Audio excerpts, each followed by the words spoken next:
We economic hitmen really have been the ones responsible for creating this first truly global empire. And we work many different ways.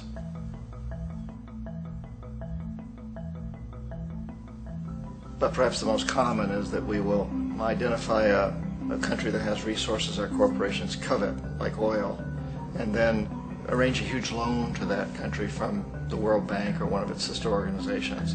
But the money never actually goes to the country. Instead, it goes to our big corporations to build infrastructure projects in that country, power plants, industrial parks, ports, things that benefit a few rich people in that country, in addition to our corporations, but really don't help the majority of the people at all. However, those people, the whole country is left holding a huge debt, and such a big debt they can't repay it, and that's part of the plan, that they can't repay it.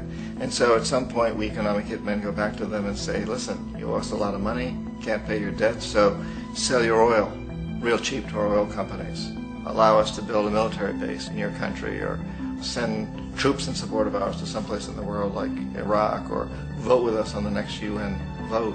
To have their electric utility company privatized and their water and sewage system privatized and sold to U.S. corporations or other multinational corporations. So there was that whole mushrooming thing, and it's so typical of the way the IMF and the World Bank work, that you put a country in debt, it's such a big debt it can't pay it, and then you offer to refinance that debt and pay even more interest. And you demand this quid pro quo, which you call a conditionality or good governance, which means basically that they've got to sell off their resources, including many of their social services, their utility companies, their school systems sometimes, their penal systems, their insurance systems, to foreign corporations. So it's a double, triple, quadruple whammy.